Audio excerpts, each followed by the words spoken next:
Bancada Lusa. Debate desportivo semanal com Eldad Mário, Fernando Jorge e seus convidados.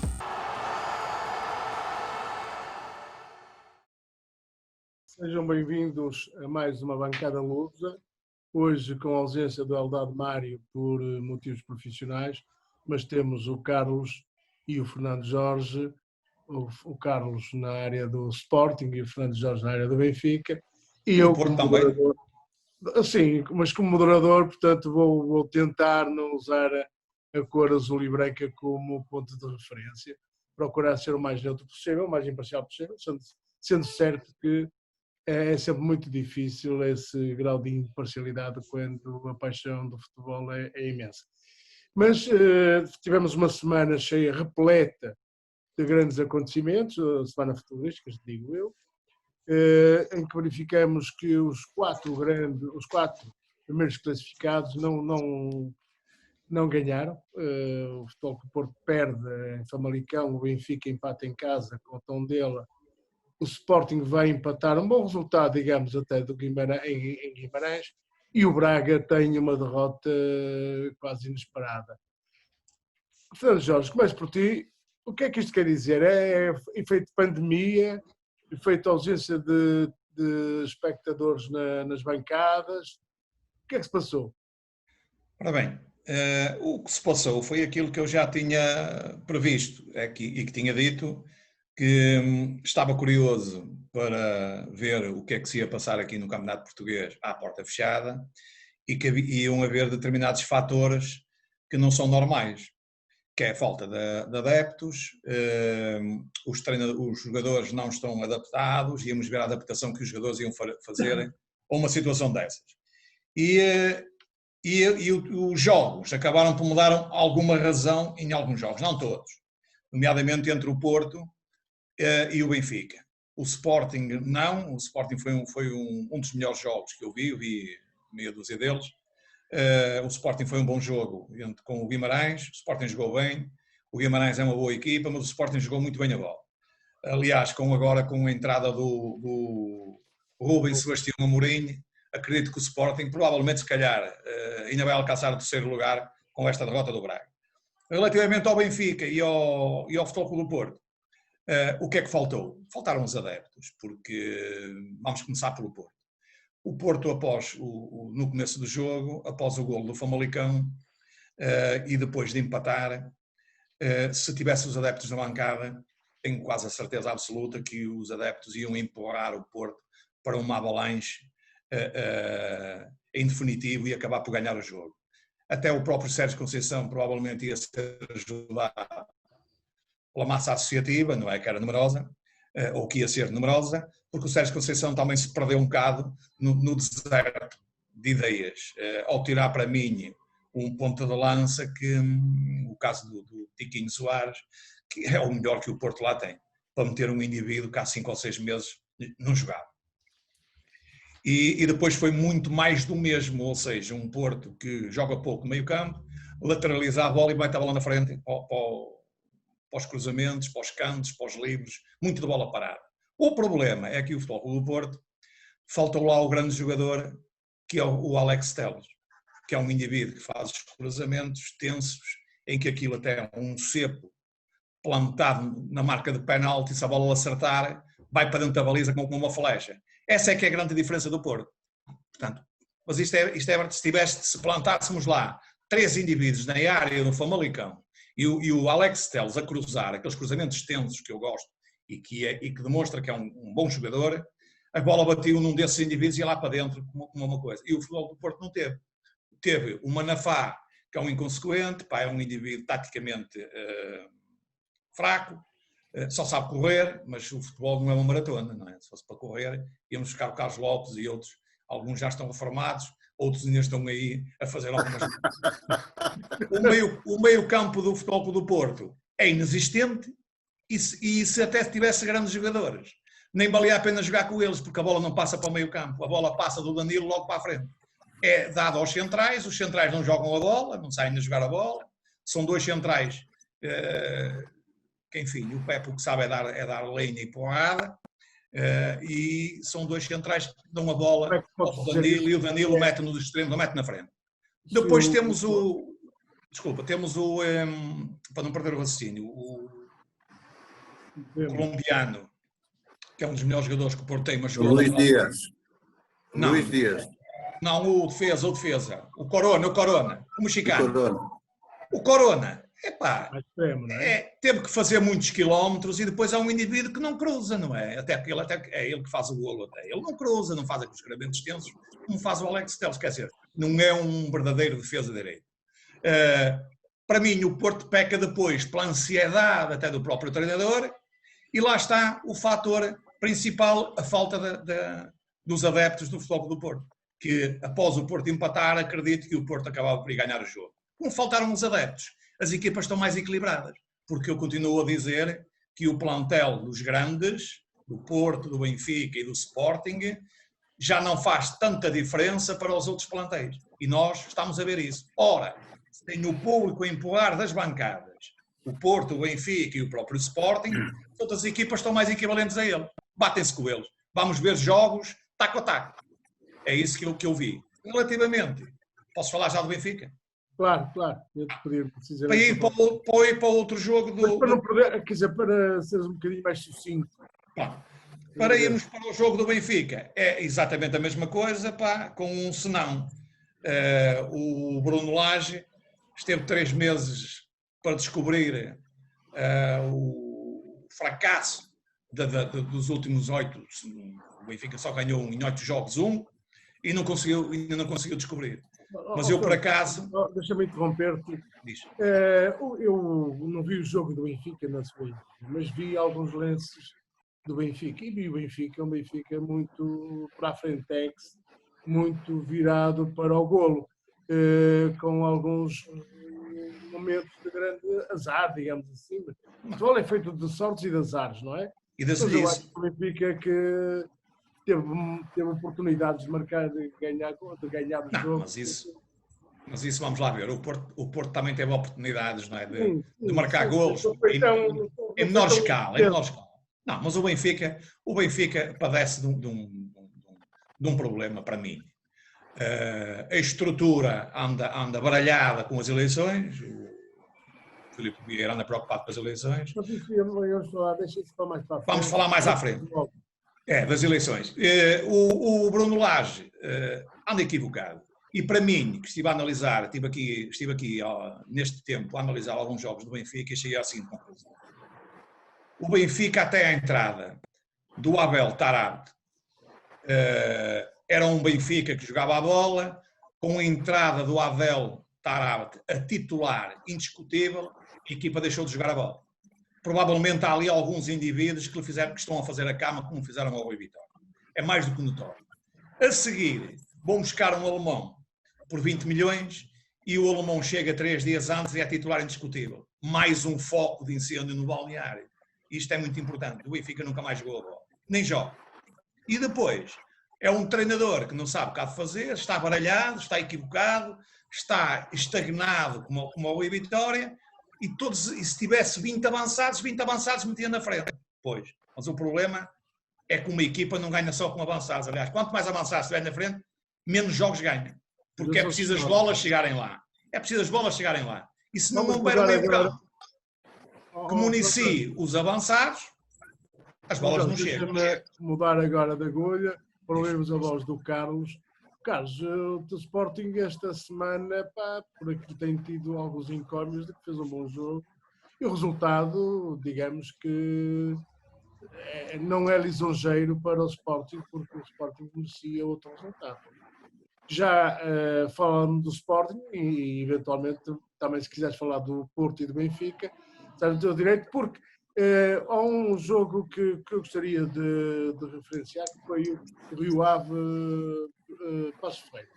Um jogo intenso, com um resultado imprevisível, onde o Passos de Ferreira vai ganhar ao Rio Ave, que tem vindo a fazer uma época muito interessante. Carlos, a palavra é tua. Ora, muito boa tarde a todos. É um grande prazer estar aqui convosco, como devem calcular. Não pude estar a semana passada por motivos técnicos, mas estive aí em pensamento. E agora, pá, se me permites, Joaquim, pá, é só um minutinho, pá, como eu não estive a semana passada, é só para dar a minha opinião acerca do recomeço do campeonato. Só para dizer, pá, que não concordo em absoluto, pá, com o que se está a passar, porque se foi decidido que todos os desportos, por causa da pandemia, fossem cancelados e suspensos, não percebo, sinceramente, não percebo o porquê. Não percebo o porquê, pá, de terem reatado a Primeira Liga. A não ser, obviamente, por razões ocultas, pá, que me ultrapassam, obviamente. Posto isto, ok, estás-me aí a fazer o sinal do dinheiro, pá, tudo bem, mas com os estádios vazios, pá, não há receitas. Ainda era pior? A bilhética, não, Carlos, a bilhética é muito pequena para os clubes. A não ser para os pequenos clubes quando recebem os grandes. Pronto, mas de qualquer dos modos, pá, obviamente que eu penso que há aí motivos obscuros, entre parênteses financeiros, obviamente, e por causa dos 40 milhões que poderão advir do facto de entrarem para a Liga dos Campeões. Mas pronto, esta é a minha opinião e, enquanto isto, penso que não tenho mais nada a acrescentar. Em relação a esta, digamos, primeira jornada do reatamento da Liga, estou de acordo que o Sporting fez um bom jogo em Guimarães, mas o mais importante deste jogo, pá, foi que há dois miúdos da cantera do Sporting, pá, que fizeram belíssimas exibições. Estou a falar do Quaresma e do Mateus Nunes, fizeram belíssimas exibições, o que me deixa muito agradado e muito satisfeito, porque estou a ver que a aposta futura vai ser precisamente na cantera do Sporting. E outros valores lá há, que eu tenho seguido mais ou menos o que lá se está a passar, e outros valores lá há que vão dar muitas alegrias ao Sporting. O jogo foi um bom jogo, penso eu. Tirando aquelas duas fífias dos dois guarda-redes nos dois primeiros gols, que aquilo é parece que foi a jornada dos guarda-redes, não é? mas só não acontece a quem não anda lá. Claro. Mas a curiosidade foi que os dois primeiros gols foram duas fífias enormes dos dois guarda-redes. Mas o jogo foi muito bom. E pronto, e eu aceito o resultado, não tenho muito mais a dizer acerca disso. Em relação ao Porto, vou ser breve, o Porto teve a faca e o queijo na mão, principalmente na primeira parte, e poderia ter eventualmente ter acabado com o jogo a nível do resultado, porque teve oportunidades para isso, mas é das tais coisas, pá, quem não marca arrisca-se a sofrer, e foi o que aconteceu, e não tirando mérito em absoluto ao Famalicão, penso que o Porto poderia ter feito mais e melhor naquele jogo. Estou de acordo com a substituição, com a entrada do Abubakar, não veio trazer nada de novo ao Porto, tendo sido preterido o Tiquinho Soares, que para mim, em qualquer altura, poderia eventualmente ter marcado. Em relação ao Benfica, o que dizer em relação ao Benfica, que já não foi dito aqui pelo Fernando. A mim dá-me a impressão que o Bruno Lage anda muito confuso, anda a meter os pés pelas mãos e anda a tirar aquilo que o Benfica tinha, que era um meio-campo fortíssimo, uma defesa razoavelmente sólida e um bom ataque. Ele agora está com um ataque super lotado E o que o Fernando disse, concordo em absoluto, faltam-lhe os elementos para colocar as bolas onde elas devem ser colocadas para a finalização. Tenho a impressão que, dados os antecedentes, os últimos antecedentes dos últimos jogos do Benfica antes da pandemia, o Bruno Lage não vai ter capacidade para dar a volta aos acontecimentos. Não sei, é a minha opinião. Ele já demonstrou que anda muito confuso. Nem estes 2 meses e meio ou 3 meses serviram para ele assentar ideias, para ele... Querem fazer algum comentário? Carlos, agora querem fazer algum comentário sobre o jogo do Braga e do Rio Ave? Fernando Jorge. Braga. Carlos, a questão do Braga. Carlos, deixa o Fernando entrar. Carlos, deixa o Fernando entrar. Ok. Está bem.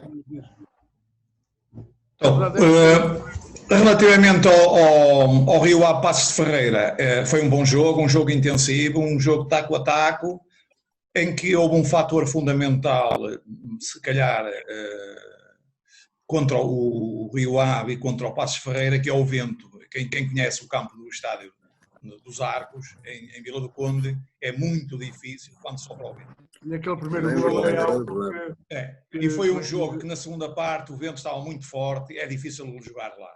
Eu conheço bem o estádio, já estive lá em alturas que muita ventania, e é difícil. Foi um bom jogo, uma boa vitória o Passos Ferreira apresentou-se bem. O Rio Ave podia ter ganho, como podia ter perdido, como perdeu. Houve uma situação de jogo que é inadmissível, mais uma vez do VAR, uma bola que está fora, que toda a gente vê, dá um golo ao Rio Ave e com isso contribui para que o Rio Ave tenha um ascendente naquela fase, porque provavelmente o Passos Ferreira a seguir teve a possibilidade de fazer o 3-0 e arrumava o jogo. E com o 2-1 voltou ao jogo outra vez. Não posso admitir que indivíduos a ver televisão com uma bola fora consigam fazer uma coisa destas, que é uma coisa do outro mundo. É lamentável. Relativamente ao Braga, com o Santa Clara. O Santa Clara é uma equipa que joga bem, aliás. O Santa Clara tem mais pontos fora do que em casa. Não é por acaso que o seu treinador disse que não se importava nada de jogar no continente os jogos todos. Ele vai fazer mais pontos a jogar num campo emprestado. Se calhar é por isso que ele veio para cá. Do que fazia nos Açores. Portanto, o indivíduo é fino, o gajo é fino. É bem verdade. E não tem aquela sequência dos voos, que há jogadores que sentem os voos, até nós, não é? Que não gostamos muito de andar de avião. Claro. Fazer aquelas viagens todas de avião, isso é cansativo e psicologicamente pode arrasar os jogadores. Também temos que levar esse fator em conta. E, portanto, e o Braga tinha um handicap. Eu não conheço como treinador, porque ainda não prestou provas, o treinador agora que está lá, que também era do Sporting, o Custódio, mas acredito que para chegar aos calcanhares do Rubem Amorim, que é um indivíduo que parece que nasceu para aquilo, dou-lhe um grande futuro ao Mourinho. O Sporting de Braga perdeu, ganhou na tesouraria com os 10 milhões ou 13 que o Sporting eventualmente poderá pagar, mas perde em termos de técnico e acredito que o Braga, eventualmente com o Rubem Amorim, a continuação do Rubem Amorim, o Braga ia, conforme eu escrevi, encostar um pouco lá aos grandes, porque acredito que quer o Benfica e quer o Porto a jogar desta maneira, ou então arredam, ou viram a página, ou então vão perder bastantes pontos nestes últimos jogos. E, portanto, o Sporting...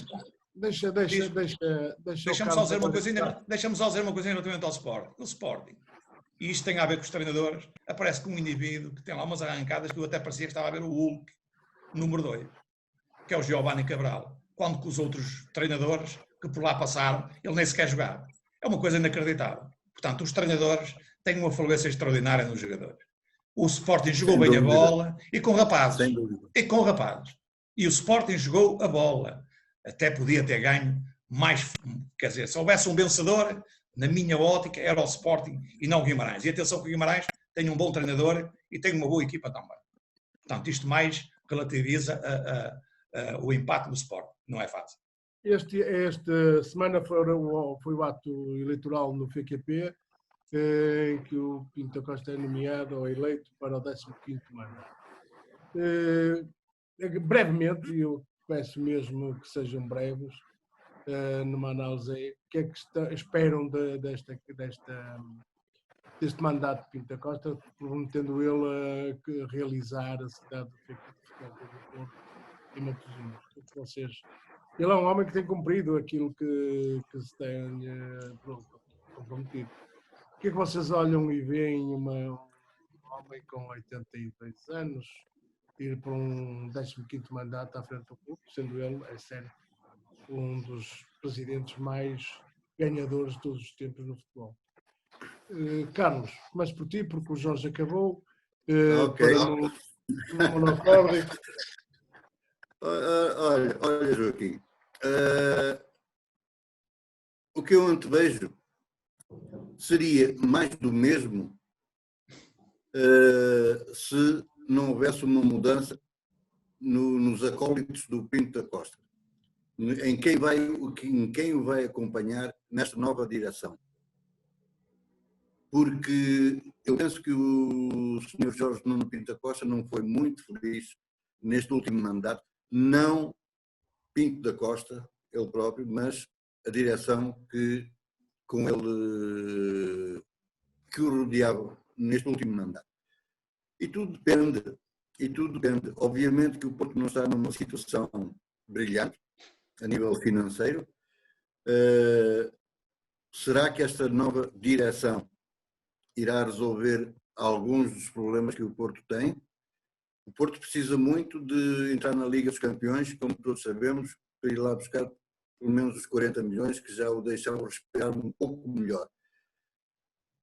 Tudo depende. Vendas de jogadores, constou-se qualquer coisa como 150 milhões em venda de jogadores e não sei quê, mas eu isso sinceramente não acredito. Pode ser possível, mas para mim tudo depende. Os jogadores que estavam valorizados para isso, eram 4 jogadores e estavam valorizados para isso. Está bem, mas Joaquim também sabes, dizer, não é? Também sabes perfeitamente que com todo este problema que aconteceu nestes últimos meses, a tendência é para serem mais moderados.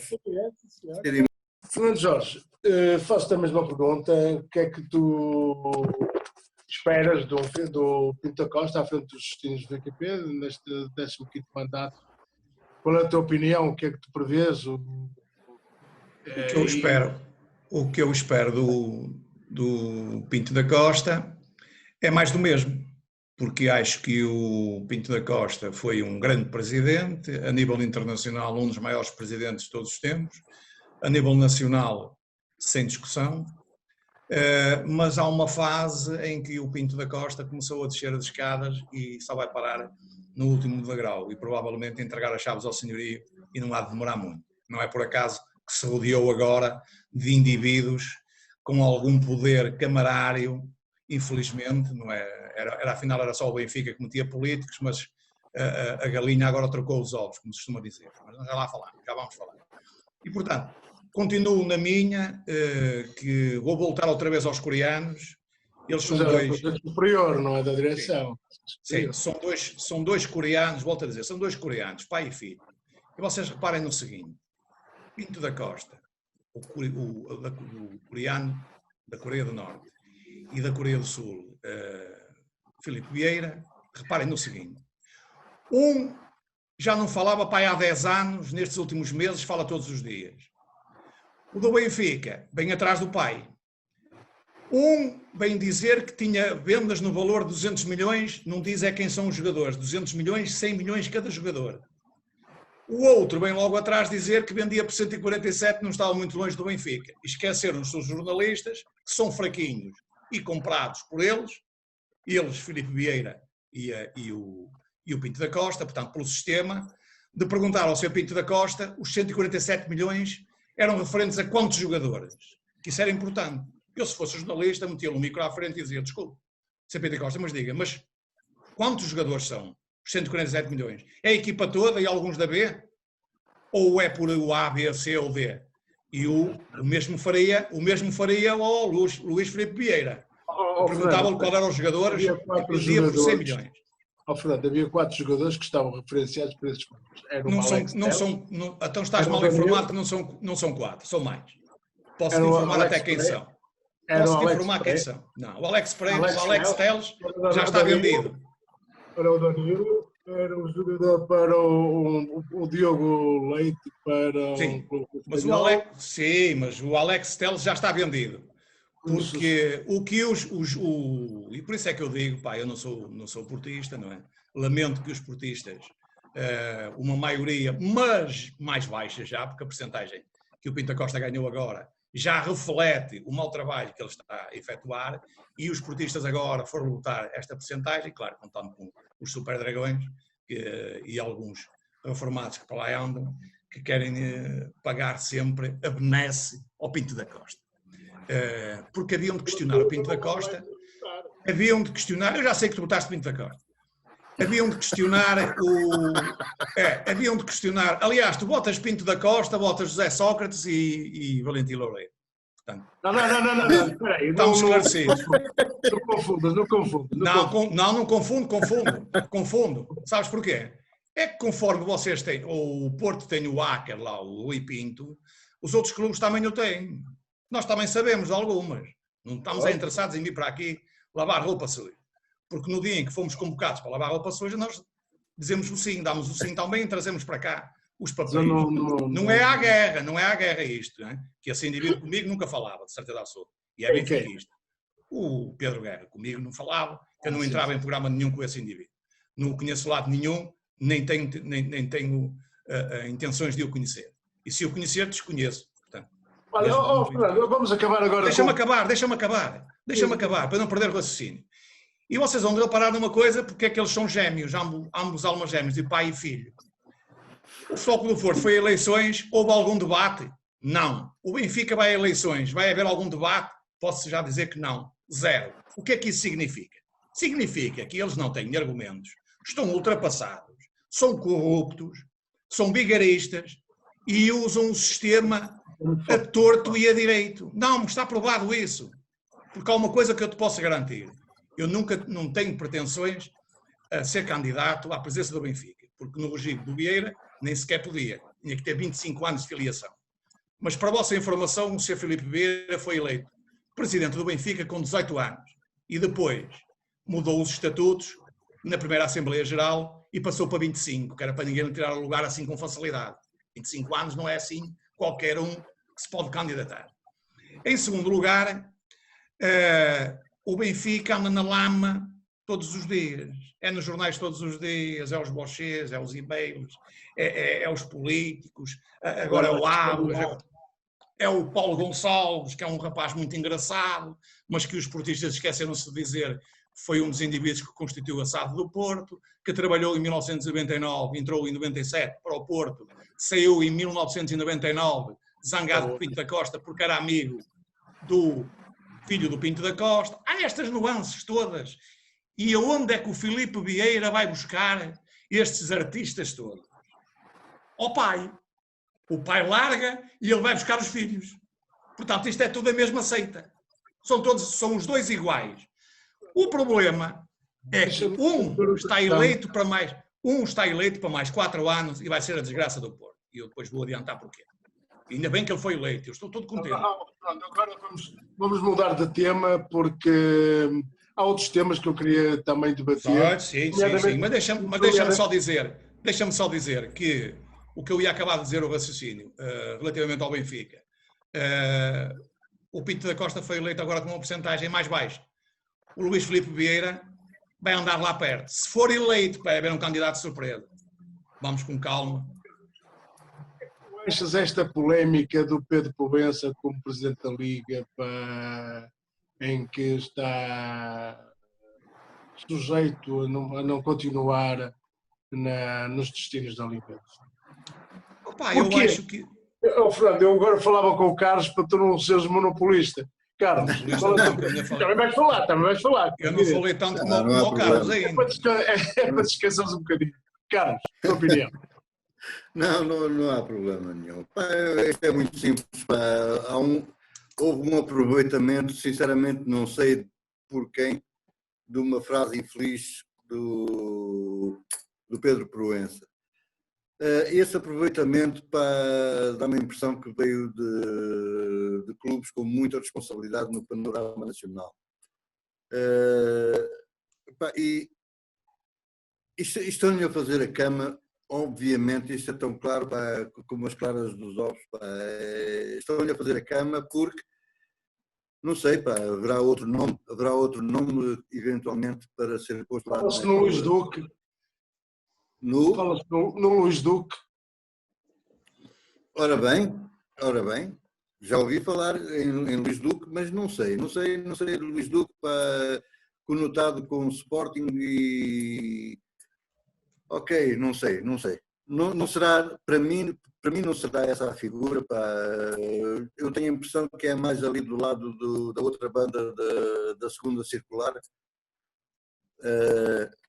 que eventualmente há um candidato muito forte.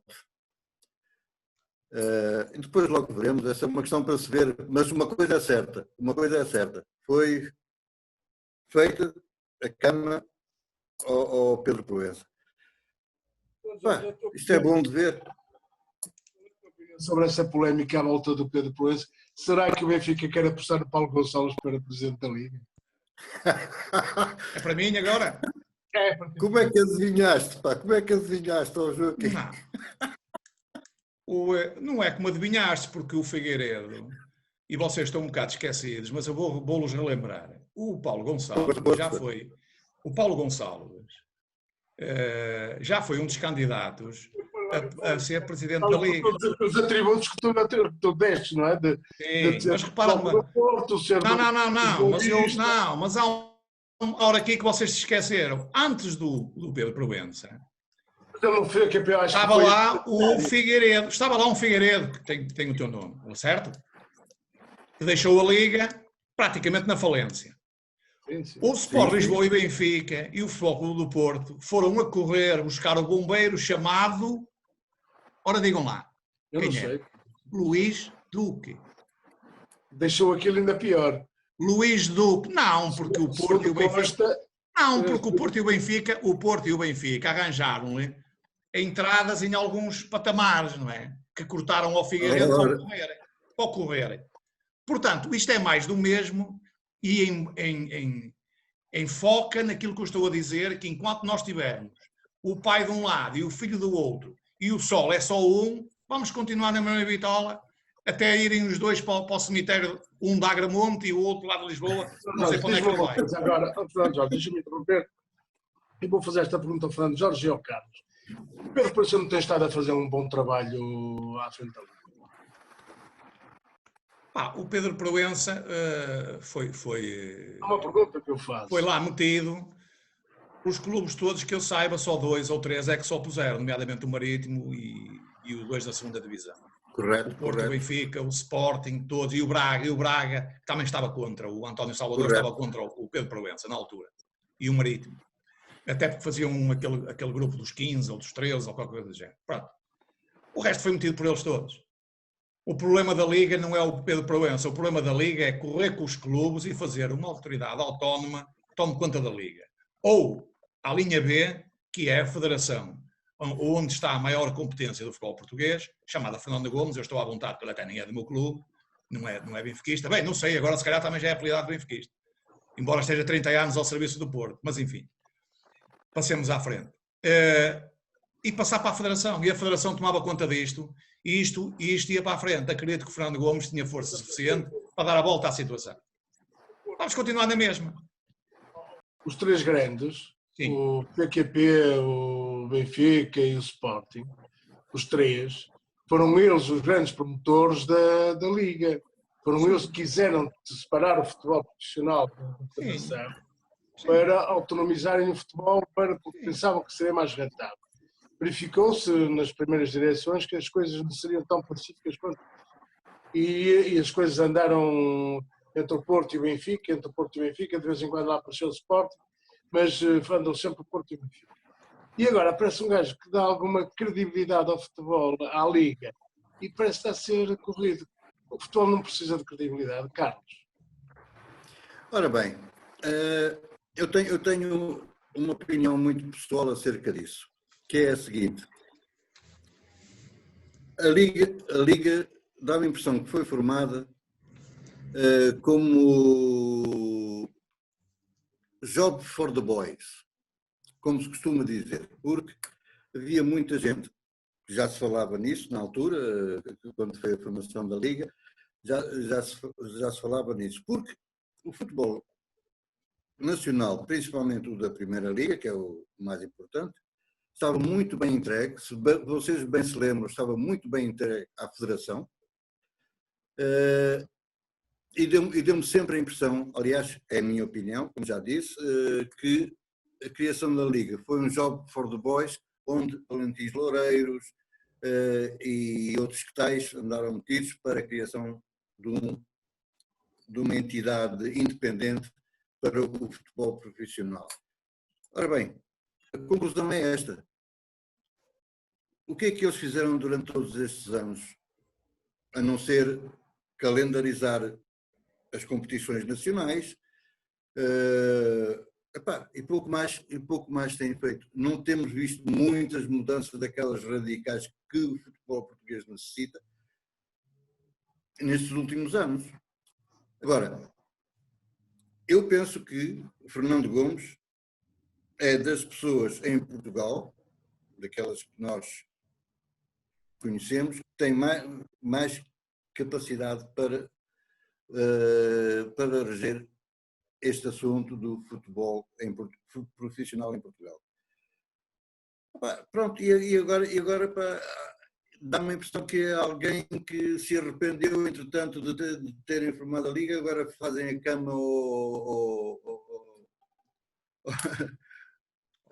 Pedro Proença, e eventualmente isto vai acabar por regressar à Federação. Eventualmente, penso eu, porque não vejo jeitos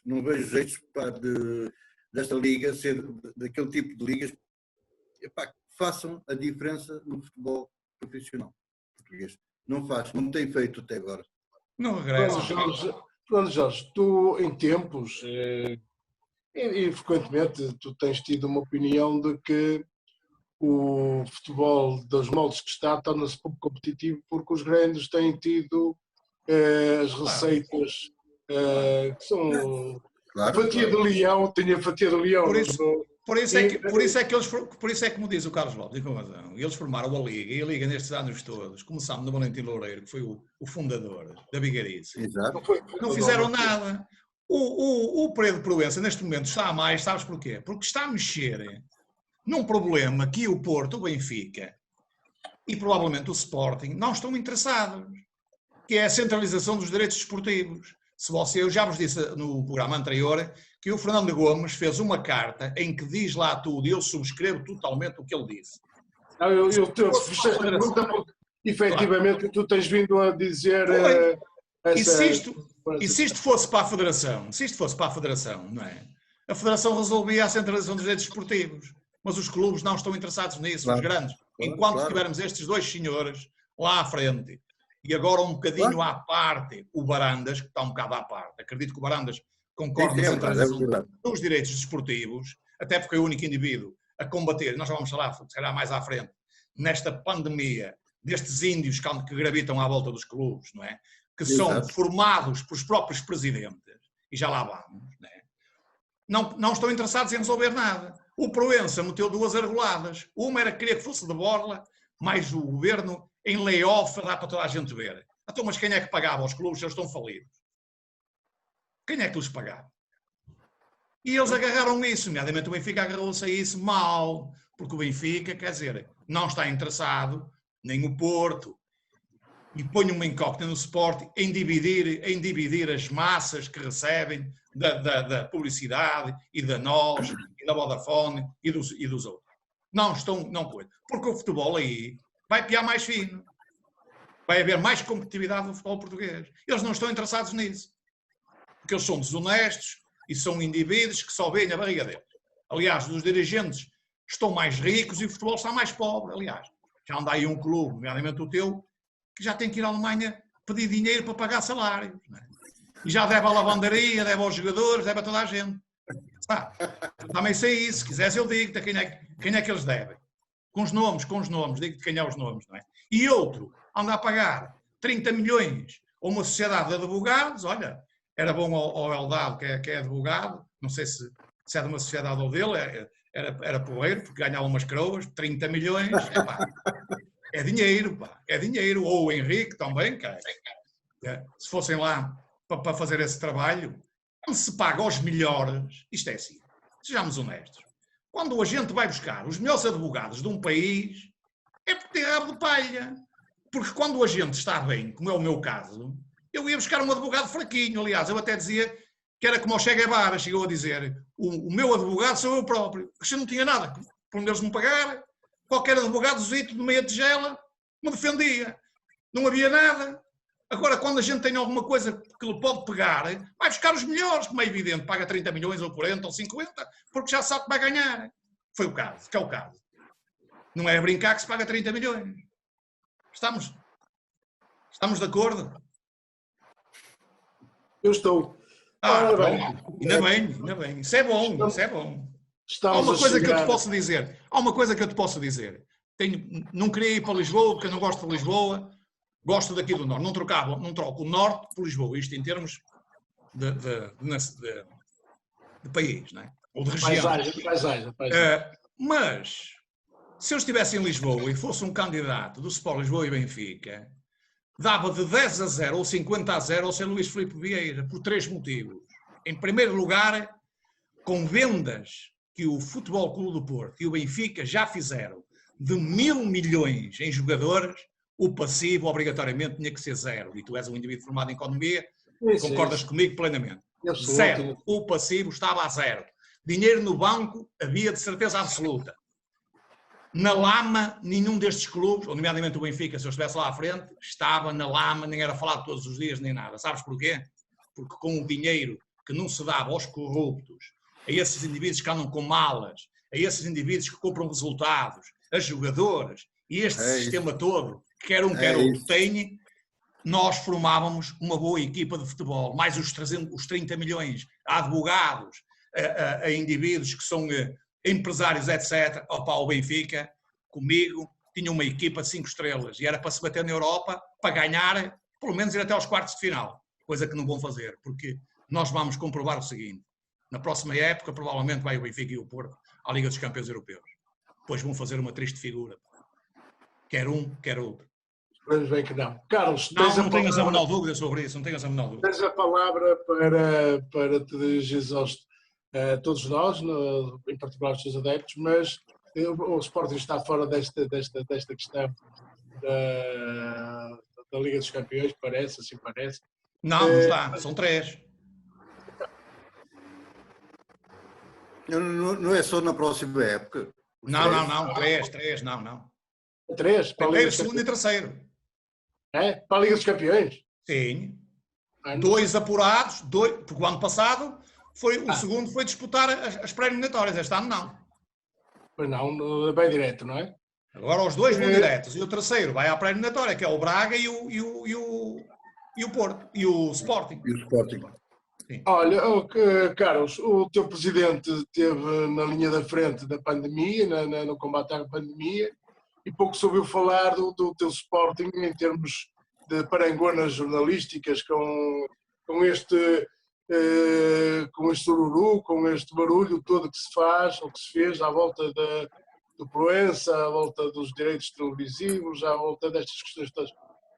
Está bem, mas não deixamos de saber qual é a opinião do Bandas. Todos nós sabemos que aquele andou lá envolvido foi chamado outra vez para as Forças Armadas por causa da pandemia. Ok, isso deve-lhe ter ocupado bastante tempo. Mas, entretanto, alguém dentro do Sporting, obviamente, que tocou o barco para a frente e pronto, e a questão, as coisas andaram. É óbvio que o Sporting não tinha... O Sporting neste momento, ele tem é que olhar para dentro de casa e tentar varrer a casa, tentar pôr a casa como deve ser, antes de começar a olhar para a casa dos vizinhos.